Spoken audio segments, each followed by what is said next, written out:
asalaamu calaykum waraxmatullaahi wabarakaatu daawadayaasha inagu xidhan bartaad naga dhehanaysaan waa maamuus media production. haddii imika aad nagu soo birtay laagare ee muuqaalkan si aad muuqaalkiisa xiga u daawato oo kuusoo gaarana gambaleelka furo janalkan subscribe inoo saar. aad baad u mahadsan tahay, waa codsi walaaltinimo. waxaan rajeynayaa inaad tixgelisay oo aad imika subscribe saartay. taa halkaa haddii aynu kaga nimaano waxaynu kaga hadlaynaa muuqaalkayga maanta intiisa badan oo inoo xambaarsanaan doonaa showgii Sharma Boy ee cariga Mareykanka, munaasabadii weyneed ee National Museum kaasi oo munaasabad sanadla ah oo lagu talagalay in lagu dhiirigeliyo bahda fanka, sidoo kalena abaalmarintii iyo aqoonsigii halkaasi laga aqoonsaday fanaanada milyuunmaanka oo Sharma Boy xaaskiisii hore ahayd. arrintan ayaan doonayaa in muuqaalka inta badan aan ku eegno, waana filayaa bilow ilaa dhammaad in aad nagu taxnaan doonto.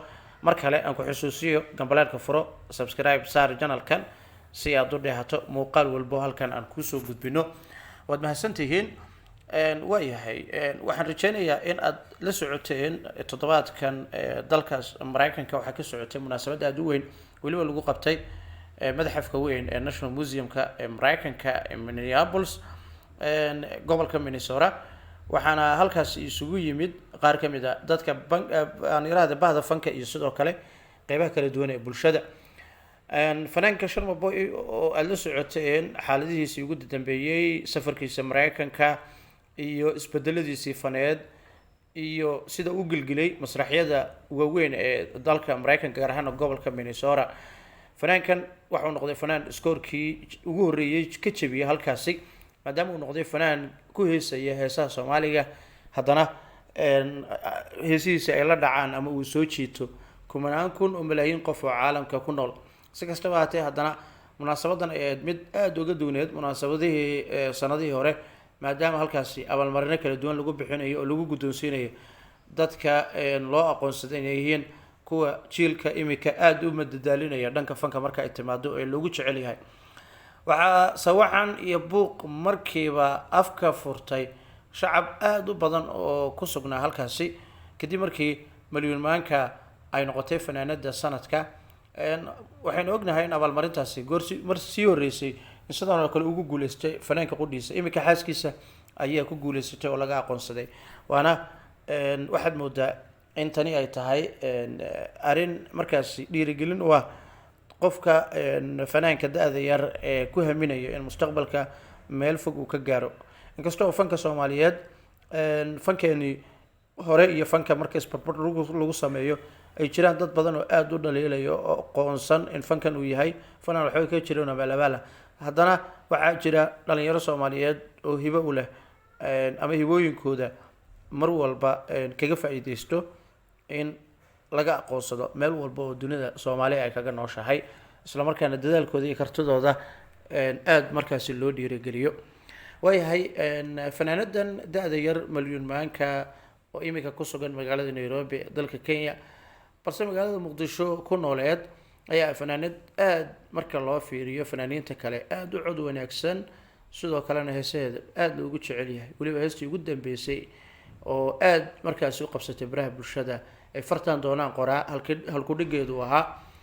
waxaana soo baxaya warar aada u kala duwan oo sheegaya in fanaanka Sharma Boy xaaskiisa hore uu doonayo in uu dib ula midoobo. taasi marka aynu xaqiijino ayaan soo gudbin doonaa, laakiinse marka aynu ka hadalno abaalmarintan iyadu ay hanatay iyo doorka uu ka qaatay fanaanka qudhiisa Sharma Boy oo magaalada markaasi Minneapolis gobolka Minnesota ku sugan imika, isla markaana halkaasi hibadiisa faneed ay geysay oo ay u badan tahay in dalka Mareykanka uu sii joogayo oo muwaadiniinta kale xuquuq la siman uu helayo. sida muuqato waxa uu ku howlan yahay sidii uu ku caawin lahaa ama uu fanaaniinta kale ee gobolka amaba ay isla soo jabeen, isla markaana fankoodii isku mar soo hana qaaday. waana arrin markaasi mudnaanteeda mudan marka loo fiiriyo qaabka fanaanka uu isugu taxaluujiyey in alfanaan milyuunmaanka iyadu qudheedu la aqoonsado, isla markaana iyadu ay hesho abaalmarintaasi sanadlaha ah ee lagu talagalay dadka fanka Soomaaliyeed ku jira, isla markaana kamid ah jiilkii ugu dambeeyey. si kastaba haatee, Sharma Boy showgiisii ayaa ahaa mid kumanaan kun oo shacab ay kasoo qeyb galeen. waxaa sidoo kale halkaasi ku sugan sultan seraar oo isaguna goordhaweed yimid mareykanka. waxaana uu kamid ahaa fanaaniintii halkaasi kusoo bandhigay heesihii kala duwanaa ee fanaanka uu ku luuqeeyey.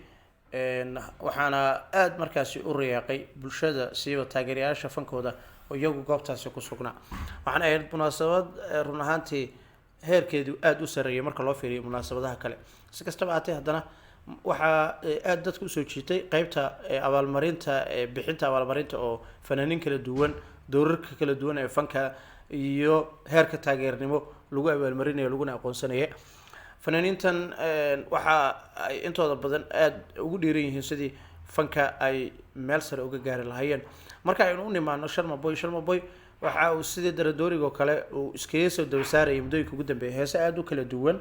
fanaankana marka loo fiiriyo fanaaniinta kale waa fanaan jiilka imika aada u jiilka imika jira ee aada ugu riyaaqeen fankiisa iyo hibadiisa faneed.